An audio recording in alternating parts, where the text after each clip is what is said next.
Hello बच्चों, क्या हाल है भाई सभी का। आई होप कि सभी ठीक होंगे और सभी जो है अपने एग्जाम्स की अच्छे से प्रिपरेशन कर रहे होंगे। यूनिट टेस्ट वगैरह आपके चल रहे होंगे और कुछ बच्चों के 30 मार्क्स के, कुछ के 20 के। तो सभी जो है सभी कंसेप्ट क्लियर करके जो है सभी अच्छे से प्रिपरेशन कर पा रहे होंगे। तो उम्मीद है कि मेरी वीडियोस आप सबको हेल्प कर रही होगी। तो आज जो है हम 10th क्लास का जो चैप्टर हमने स्टार्ट किया था साइंस साइड से, ठीक है, साइंस का जो हमने फर्स्ट चैप्टर स्टार्ट किया था उसकी हम जो है आज उसको आगे बढ़ाएंगे। उसके हमने पिछले पार्ट में बहुत ही इंपॉर्टेंट कंसेप्ट पढ़ा था, ठीक है, कि केमिकल इक्वेशंस कैसे बनती है। और हमने उसमें पढ़ा था कि वर्ड इक्वेशन बनी थी सबसे पहले। वर्ड इक्वेशन को जो है फिर कंपाउंड्स की मदद से केमिकल फॉर्मूलाज को वहां पर पुट करके जो है हमने इक्वेशंस को थोड़ा छोटा लिखना स्टार्ट किया था। बट उसमें फिर हमने देखा कि law of law of mass of conservation of mass जो है फॉलो नहीं हो रहा था। तो उसको फॉलो कराने के लिए हमने एक नया कंसेप्ट इजाद किया, क्योंकि वो बैलेंस्ड नहीं थी तो उसे बैलेंस करना पड़ा। और बैलेंस केमिकल इक्वेशन को क्या बोलते हैं भी तक्षम? Skeletal chemical equation. क्या बोलते हैं? स्केलेटल केमिकल इक्वेशन, ठीक है। तो उस भूल गया तो अनबैलेंस्ड ही तो बोला मैंने, बैलेंस्ड बोला मैंने, ओ सॉरी, अनबैलेंस्ड, ठीक है, वो मैं गलती से निकल गया होगा। ठीक है, अनबैलेंस्ड केमिकल इक्वेशन को क्या बोलते हैं हम? भाई क्या बोलते हैं तक्षम अनबैलेंस्ड केमिकल इक्वेशन को? Skeletal chemical equation. क्या बोलते हैं? स्केलेटल केमिकल इक्वेशन, ठीक है। तो हमारा चैप्टर है chapter 1, chemical equations, chemical reactions and equations, ठीक है। ये हमारे चैप्टर का नाम है। इसमें आज हम बहुत ही इंपॉर्टेंट टॉपिक पढ़ने जा रहे हैं, बैलेंसिंग। क्या लास्ट क्लास में हमने बैलेंसिंग का एक पहलू देखा था। असल में हमने लास्ट क्लास में रीजनिंग जानी थी कि आखिरकार बैलेंसिंग क्यों करी गई। जब हम चक्की पर 1 किलो गेहूं लेके गए हैं तो आटा भी कितना लाएंगे वहां से? 1 किलो ही लाएंगे, उससे कम थोड़ी लाएंगे। तो इसी वजह से हमने देखा कि जितना मास रिएक्टेंट का होगा उतना ही मास किसका होना चाहिए? प्रोडक्ट का भी होना चाहिए। तभी हम उसको क्या बोलेंगे? बैलेंस्ड केमिकल इक्वेशन, ठीक है। आज जो है मैं आपको सबसे बेस्ट तरीका, ठीक है, देखो जिस बच्चे को मैथ्स थोड़ी बहुत आती है वो मैथ्स के ही मैथ्स जो है परफेक्ट हमें आंसर देती है हमेशा। तो यहां पर भी हम मैथ्स का इस्तेमाल करते हुए, मैथ्स का यूज करते हुए परफेक्टली हर बैलेंसिंग को कर सकते हैं, जिसमें कभी भी बैलेंसिंग गलत नहीं आएगी अगर आपका मैथ्स अच्छा है तो, ठीक है। हम एक बेसिक से क्वेश्चन से स्टार्ट करेंगे इसको। तो हम बेसिक से क्वेश्चन से इसको स्टार्ट करते हैं। हमारा क्वेश्चन है आयरन Fe प्लस में H2O, ठीक है। इस मेथड को क्या नाम दे भाई हम? देखो सीबीएसई ने जो है कोई भी मेथड स्पेसिफाई नहीं कर रखा है पहली बात तो, कि भाई आपको जो है बैलेंसिंग के लिए एक पर्टिकुलर मेथड को ही जो फॉलो अप करना है, ठीक है। तो जिस मेथड से आपको सबसे ज्यादा, देखो मैं 2 मेथड सिखाऊंगा। एक हमारा जो परफेक्ट मेथड है जो हर एक छोटी से छोटी और बड़ी से बड़ी केमिकल इक्वेशन पे लागू होगा। फिर एक ऐसा मेथड जो आपका 10th के सिलेबस में 95% केमिकल रिएक्शन उस छोटे मेथड से हो जाएगी, ठीक है। ये वाला मेथड क्या आपका अप टू 12th और आगे तक चलता रहेगा, ये हमेशा चलेगा। ओके, तो मैं इसे ही सिखा रहा हूं सबसे पहले। तो इसका नाम हम रख देते हैं मैथमेटिकल फॉर्मूला। क्या रख देते हैं? या मैथमेटिकल मेथड, क्योंकि इसमें कोई भी मेंशन नहीं कर रखा है। ये सब जो है हम अपनी ओर से करते हैं और ये गलत नहीं होता है, क्योंकि वहां पर प्रोसीजर चेक नहीं होता है। वहां पर सिर्फ क्या चेक होता है बैलेंसिंग में? सिर्फ बैलेंस्ड केमिकल इक्वेशन। अब वो आपने किस मेथड से करी है कोई चेक नहीं होता, उसका कोई मार्क्स भी नहीं मिलेगा। तो मैथमेटिकल मेथड से हम अगर इसको सीखे तो आयरन प्लस में H2O gives you Fe2O3, gives you Fe2O3 plus में H2 गैस, हाइड्रोजन गैस, ठीक है। ये हमारे पास केमिकल इक्वेशन है। अब मैंने लास्ट टाइम बताया था कि देखो एक तो इसमें नियम हमारा लागू हो गया, law of conservation of mass, जिसकी वजह से हमने बैलेंसिंग करना स्टार्ट किया। दूसरा इसमें एक नियम और इस्तेमाल होता है जो कि यूनिवर्सल लॉ है, जो कि केमिकल का जो केमिस्ट्री में हमने 9th क्लास में पढ़ लिया था। दूसरा नियम क्या था? Law of constant proportion. क्या पढ़ा था उसमें? क्या था कि हर एक कंपाउंड जो भी फॉर्मेशन बनाएगा उसका फिक्स रेशो रहेगा। क्या रहेगा? तो ये जो फिक्स रेशो Fe2O3 ये कभी भी नहीं बदल सकता। मतलब मेरा कहने का क्या है कि इधर जो है कुछ भी बैलेंसिंग करते हुए हम चेंज नहीं कर सकते हैं, ठीक है, जो भी चेंजेस होंगे वो कहां होंगे भाई तक्षम, हमेशा इनके कोफिशिएंट के तौर पर चेंज होगा। क्या होगा? कोफिशिएंट के तौर पर चेंज होगा। इनको हम कोफिशिएंट ही तो बोलते हैं, ठीक है। तो यहां पर होगा। अब हम इसमें क्या करेंगे, मैथमेटिकल मेथड में हम लेट कर लेंगे। मैथ में हम क्या करते हैं, सबसे अच्छा काम हम किसी भी चीज को लेट कर लेते हैं। यहां पर भी हम करेंगे लेट ही, ठीक है। मैं लेट कर लेता हूं कि इसकी वैल्यू यहां पर ए लगी होगी, यहां पर बी लगी होगी, यहां पर सी लगी होगी, ठीक है। यहां पर क्या लगी होगी, सी, यहां पर सी लगी होगी और यहां पर डी लगी होगी, ठीक है। ऐसा मैंने लेट कर लिया। क्या कर लिया? लेट कर लिया। इस साइड को हम रिएक्टेंट साइड बोलते हैं, जो कि हमारी क्या है, एलएचएस। क्या है? और ये कौन सी साइड है हमारी, आरएचएस, ठीक है, जो कि प्रोडक्ट की साइड है। और इसको हम इक्वल टू की तरह ट्रीट करेंगे, ठीक है। तो यहां पर हम सभी रिएक्टेंट सभी एलिमेंट्स को लिख लेंगे जो जो हमारे पास है। सबसे पहले कौन सा है, आयरन। कौन सा है, आयरन। अब आयरन को अगर मैं एलएचएस में देखूं तो कितने हैं हमारे पास, 1। कितना है, 1, और वो भी 1A है। क्या है? क्योंकि ये कोफिशिएंट तो होगा ना इसके साथ, ठीक है। तो 1A क्या है, 1A, ठीक है। और इधर हम देखें तो कितने हैं आयरन, 2, और कोफिशिएंट क्या है इसका, C, तो 2C होगा। क्या होगा, 2C होगा। होगा कि नहीं होगा, ठीक है। अब इसके बाद अगर मैं देखूं हाइड्रोजन के, किसके देखूं मैं, हाइड्रोजन के, तो हाइड्रोजन के यहां पर कितने हैं, 2 है, वो भी B। क्या है, 2B। इधर अगर मैं देखूं तो कितने हैं, 2D। क्या है, 2D, ठीक है। अब नेक्स्ट हमारा कौन सा है, ऑक्सीजन। तो ऑक्सीजन के इधर कितने हैं भाई, बताओ, 1 है, वो भी कौन से कोफिशिएंट के साथ, B के साथ, ठीक है। और उधर कितने हैं, 3 है, किस कोफिशिएंट के साथ, C के साथ। हो गया, ठीक है।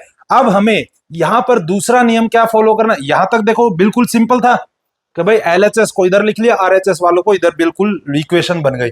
ये इक्वेशन बनने के बाद हमें देखना है कि कौन सा वेरिएबल को ए बी सी डी में से कौन सा सबसे ज्यादा इक्वेशंस में आया है। अगर मैं इस इक्वेशन की बात करूं तो यहां पर ए और सी है, इसकी बात अगर मैं करूं यहां पर बी और डी है, यहां पर क्या है, बी और सी। तो बी जो है 2 जगह है, सी भी 2 जगह है, तो 2 बंदों में टाई हो गया। अब तुम्हारा जो मन करता है उसको 1 ले लो।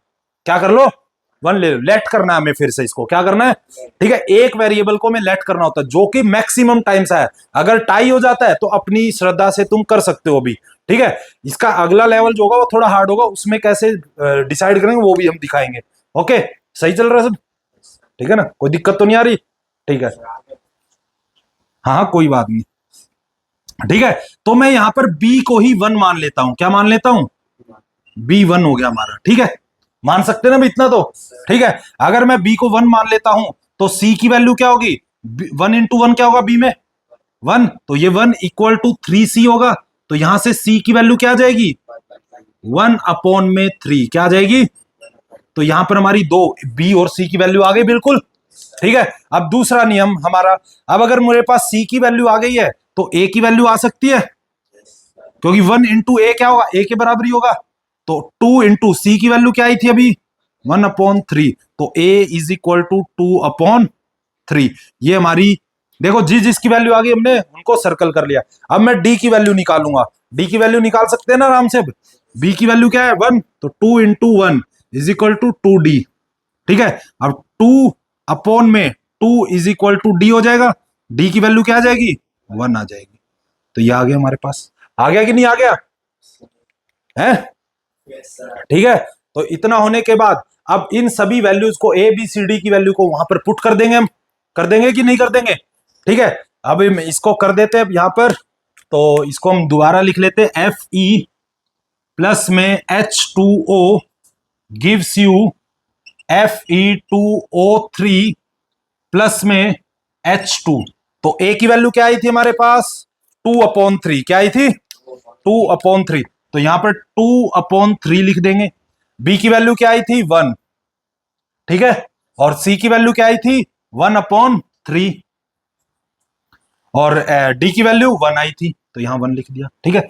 लेकिन हम इस बात को जानते हैं कि हमारी जो बैलेंसिंग है वो ऐसे रैशनल नंबर में नहीं हो सकती, वो किस में होनी चाहिए, होल नंबर्स में। किस में होनी चाहिए, होल नंबर्स में होनी चाहिए, ठीक है। अब होल नंबर के लिए हम क्या करेंगे, यहां पर जो भी डेनोमिनेटर है, डेनोमिनेटर कौन है, 3 और 3, 3 और 3 का एलसीएम क्या होता है 3, तो हम इस पूरी इक्वेशन को किस उस एलसीएम से मल्टीप्लाई कर देंगे, तो हमारा एलसीएम क्या आया है 3, तो इस पूरी इक्वेशन को मैं किससे मल्टीप्लाई कर दूंगा 3 से मल्टीप्लाई कर दूंगा। अब जब 3 इससे मल्टीप्लाई होगा 2/3 से, तो 3 3 कट जाएगा, तो हमारे पास क्या बचेगा 2Fe प्लस में, अब ये 3 जब 1 में होगा तो 3H2O, 1/3 जब 3 से होगा तो 3 कट जाएगा, तो 1 बचेगा, 1 को हम लिखते नहीं है, Fe2O3 हो गया। अब लास्ट में 1 है और जब 3 उसमें होगा तो क्या आ जाएगा 3H2। लेकिन ये जरूरी थोड़ी है कि हमेशा ठीक हो, ये मतलब हमने कोई कैलकुलेशन एरर भी तो किया होगा, तो इसीलिए हमेशा जब आंसर आ जाए तो उसको चेक भी करना है, क्या भी करना है चेक भी, ठीक है। देखो अगर स्टेप सही लिखे होंगे और बिल्कुल सही करा होगा तो बिल्कुल परफेक्ट आंसर आएगा, ठीक है। अब तुमने एरर यहां कैलकुलेशन में करा तो फिर कौन क्या ही कर सकता भाई, है। तो इसको हम देखें, यहाँ Fe कितने हैं, आयरन 2, यहां पर कितने हैं 2, यहां पर हाइड्रोजन कितने हैं 6, यहां पर हाइड्रोजन कितने हैं 6, यहां ऑक्सीजन कितनी है 3, यहां कितनी है, इसका मतलब ये कंप्लीटली बैलेंस्ड है, ठीक है। और यहां पर जैसे ही तुम ये लिखोगे तो एग्जामिनर जो है इस मेथड को चेक ही नहीं करेगा, क्योंकि ये कोई मेथड वेरीफाई नहीं कर रखा, मतलब सीबीएसई ने कह नहीं रखा कि इसके आपको स्टेप्स के नंबर देने हैं, नहीं देने।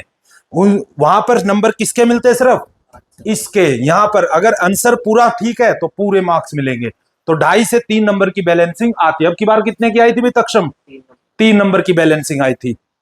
क्वेश्चन आना ही आना है, कोई नहीं रोक सकता इसको, ठीक है। और वैसे देखा जाए बैलेंसिंग कितने नंबर की आती है पूरे पेपर में, केमिस्ट्री में जहां पर भी आप केमिकल इक्वेशन लिख रहे हो वहां बैलेंसिंग आएगी आएगी, अब क्योंकि क्वेश्चन में थोड़ी बोलेगा बैलेंस लिखनी है।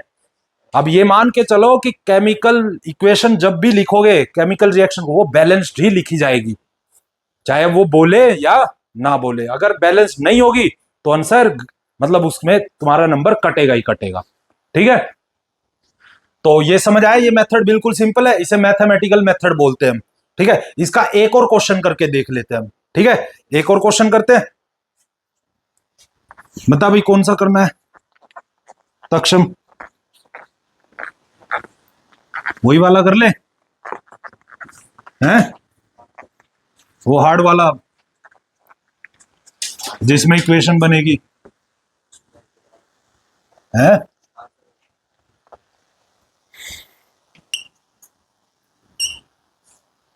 क्या है आगे, HNO3 है ना, gives you sulphuric acid H2SO4 NO2 plus H2O, है ना, यही है ना, ठीक है। ये बिल्कुल इजी है, ये बिल्कुल इजी है, बस इसमें थोड़ा सा हमें मैथ्स के और कंसेप्ट का इस्तेमाल करना पड़ेगा। यहां पर मान लेते ए रहा होगा, यहां पर बी, यहां पर सी डी और ई, क्या रहा होगा ABCDE, ठीक है। अब यहां पर हम वही काम करेंगे भी, इक्वेशंस बनानी है हमें। सल्फर ए कितने है, कितना है यहाँ पर 1A कितना है, अब 1 को लिखो ना लिखो कोई फर्क, वहां पर सल्फर कितने हैं C, कितने हैं C। अब अगर H की बात करें, ठीक है, यहां पर कितने हैं B, वहां पर कितने हैं, H की बात अगर करें तो 2E, कितना है 2E, इतना ही है, ठीक है, प्लस 2C, हाँ sorry sorry, plus 2C plus 2E, ठीक है। एक H यहां पर है और एक वहां पर है, तो ये 2C प्लस 2E, ठीक है। अब नेक्स्ट क्या हमारा नाइट्रोजन, नाइट्रोजन कितना है यहाँ पर B, और यहां पर कितना है D, और यहां पर अगर देखे O, ऑक्सीजन कितना है यहां पर भाई 3B, और यहां पर कितना है 4C प्लस में 2D प्लस में E, यही है सभी इक्वेशंस हमारी, ठीक है। तो यहां पर इतना करने के बाद अब सबसे दूसरा स्टेप हमारा क्या था कि कौन सा वेरिएबल जो है ज्यादातर इक्वेशंस में आया है, ठीक है। अब ए देखिए, ए यहां पर है और कहीं नहीं है, ठीक है। बी देखते हैं, बी यहां पर है, यहां पर है, यहां पर 3 जगह है, बी कितनी जगह है 3 जगह है, ठीक है। अब सी 1 2 3, सी भी कितनी जगह है 3 जगह है। डी देखते हैं, डी यहां पर है 2 जगह है, ई भी 2 जगह, मतलब बी और सी में फिर से टाई हो गया, क्या हो गया। लेकिन अब देखो यहां पर जब बी और सी में टाई हो गया तो अब हमें सिलेक्शन करना है कि किसका करना है। तो हम किसका करना चाहिए भी हमें सिलेक्शन, बी का। क्यों करना चाहिए बी का सिलेक्शन, क्योंकि अगर हम बी और सी की पोजीशन देखें तो बी जो है एक तरफ लाई कर रहा है इक्वेशन में। किसकी तरफ लाई कर रहा है, मतलब कि अगर मैं बी की वैल्यू को लेट कर लूं तो इन तीन इक्वेशन का एक साइड सोल्व हो जाएगा पूरा, ठीक है। और अगर मैं सी को करता हूं तो सी देखो दूसरी साइड पे सी, सी और सी, यहां पर सिर्फ एक ही जगह पर वो एक साइड को सोल्व कर पा रहा है। और देखो ऐसा नहीं कि सी को लेट करो तो आंसर नहीं आ पाए, उससे भी आएगा लेकिन वो डिफिकल्ट हो जाएगा थोड़ा सा, ठीक है। तो हमें उसी को, जब हमारा टाई ऐसा हो जाए और ऐसी सिचुएशन क्रिएट हो जाए तो हमेशा उसी को हमें लेट करना है जो एक साइड पर ज्यादा बैठा हो, ठीक है। तो यहां पर बी को हम क्या मान लेंगे, वन मान लेंगे। क्या मान लेंगे, वन। अगर बी वन है तो डी भी क्या हो जाएगा, वन हो जाएगा। हो जाएगा कि नहीं हो जाएगा, ठीक है। अब बी और डी की वैल्यू सभी जगह हम जहां पर डाल सकते हैं वहां डाल देंगे। यहां पर अगर मैं बी की वैल्यू डालू तो one is equal to 2c plus में 2e बनेगा कि नहीं बनेगा, ठीक है। बनेगा कि नहीं बनेगा ये, ठीक है। अब अगर मैं यहां पर डालू बी की, यहां पर डी की हो गई, तो यहां पर मैं डालता हूं 3 × 1 is equal to 4c plus में 2 × 1 प्लस में e। तो यहां पर जैसे ही b की वैल्यू 1 और d की वैल्यू 1 मैंने डाली तो यहां पर भी एक इक्वेशन क्रिएट हो जाएगी, ठीक है। इसको सॉल्व करेंगे तो आंसर क्या आएगा, 3 is equal to 4c plus में 2 प्लस में e।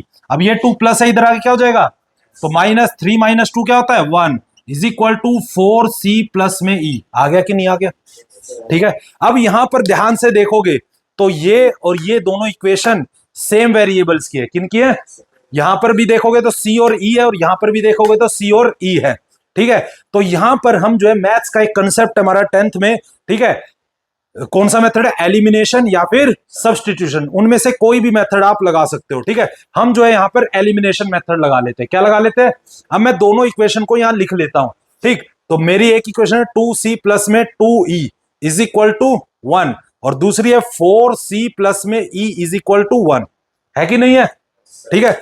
अब यहां पर मैं क्या करूंगा, इस पूरे को 2 से मल्टीप्लाई कर लेता हूं, ठीक है। तो मेरी एक इक्वेशन बन जाएगी, यहां पर बनेगी 4c प्लस में 4e इज इक्वल टू 2। आ जाएगी कि नहीं आ जाएगी। अब मैं क्या करूंगा, इसको सब्ट्रैक्ट कर दूंगा, यहां से क्या कर दूंगा, अब इसको सब्ट्रैक्ट कर तो एक वेरिएबल हमारा एलिमिनेट हो गया। क्या हो गया, इसे बोलते हैं एलिमिनेशन मेथड। कौन सा मेथड, ठीक है। अब इसको सोल्व करेंगे तो -3e आएगा आंसर, क्या आएगा, और यहां पर सोल्व करोगे तो -1 आंसर आएगा। क्या आएगा, -1 आंसर आएगा। और e की वैल्यू क्या आ जाएगी, -1 अपॉन -3 और माइनस माइनस क्या हो जाएंगे, कटोस। तो e की वैल्यू क्या आ जाएगी, 1/3। तो e की वैल्यू हमारे पास यहां से आ गई, ठीक है। अब e की वैल्यू आ गई तो e की वैल्यू को मैं यहां पुट कर दूंगा तो मेरी c की वैल्यू आ जाएगी, या फिर वहां पे पुट कर देंगे तो c की वैल्यू आ जाएगी। कहां पुट करूं मैं, कहीं पर भी पुट कर लो, यहां पर कर लो चाहे यहां पर कर लो, ठीक है। मैं यहां पर कर देता हूं तो 1 is equal to 2c plus में 2 × में 1/3, जो कि यहां प्लस है उधर आगे क्या हो जाएगा माइनस, तो 1 माइनस में 2/3 इज इक्वल टू 2c। आ गया कि नहीं आ गया, ठीक है।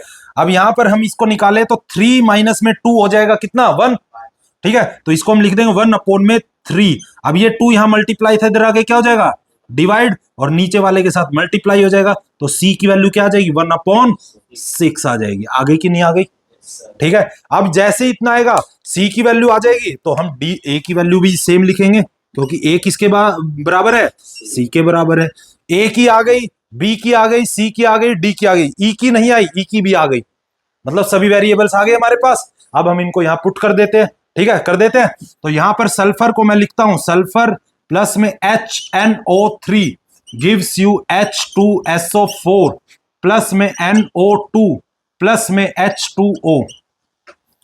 तो जैसे ही मैं यहां पर इनकी वैल्यूज पुट करूंगा, a की वैल्यू क्या है 1/6, b की वैल्यू क्या है 1, c की वैल्यू क्या है 1/6, d की वैल्यू क्या है 1, e की वैल्यू क्या है 1/3। तो यहां तक जो है हमारा कंप्लीट हो जाता है ये वाला स्टेप, ठीक है।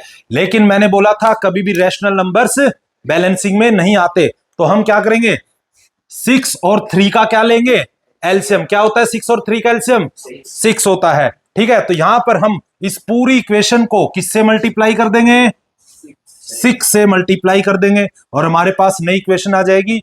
जब ये इससे होगा तो क्या बचेगा, 1 बचेगा सिर्फ, तो ये हमारा क्या बचेगा, सल्फर। प्लस में इससे होगा तो 6HNO3 गिव्स यू, इससे होगा तो 1 बचेगा तो H2SO4, प्लस में इससे होगा तो 6NO2, प्लस में यहां पर क्या आएगा, 2 आएगा। क्या आएगा, क्योंकि 1/3 जब 6 से होगा तो 3 इसको काट के 2 देगा, तो 2H2O। लेकिन मैंने बोला था ना कि कई बार कैलकुलेशन एरर भी तो जाता है, तो हमें यहां पर चेक भी करना है। सल्फर यहां कितने, 1, यहां पर कितने 1, यहां पर हाइड्रोजन कितना 6, यहां पर कितना है 2 प्लस में 4 कितना हो गया 6, नाइट्रोजन कितने हैं 6, यहां नाइट्रोजन कितने हैं 6, ऑक्सीजन कितना है 18, कितना है, तो ये 4 प्लस में 12 कितना हो गया 16, 16 प्लस में 2 कितना हो गया, मतलब कि हमारा ये परफेक्ट आंसर आ गया। ओके, तो हार्डेस्ट लेवल जो है 10th में यहां तक आ सकता है, बस इससे ऊपर नहीं आएगा, नहीं तो हमारे जो है इससे थोड़े नीचे ही आएंगे और इस मेथड से हमेशा सॉल्यूशन आएगा। ठीक है, अब इस मेथड, ये मेथड मैंने जानबूझ के सिखाया क्योंकि ये एकलौता मेथड है जिससे हमेशा आंसर परफेक्ट आएगा। ठीक है, अब दूसरा मेथड मैं अगली क्लास में सिखाऊंगा। ये हमारा मैथमेटिकल मेथड हो गया और वो हमारा हिट एंड ट्रायल मेथड होगा। क्या होगा, ठीक है, तो आप सभी जो है प्रैक्टिस करिए डिफरेंट क्वेश्चंस की, और इस मेथड को जो है प्रैक्टिस कर कर थोड़ा सा इसमें परफेक्शन लाइए, क्योंकि ऐसा मत सोचना कि ये डायरेक्ट पेपर में हो जाएगा। इसको करोगे बार बार तो थोड़ी प्रैक्टिस के बाद इसको अच्छे से समझ पाओगे। तो आई होप कि सभी जो है इसको अच्छे से एक्स्ट्रा क्वेश्चंस करके अच्छे से समझ लेंगे। ठीक है, मिलते हैं अब नेक्स्ट वीडियो में।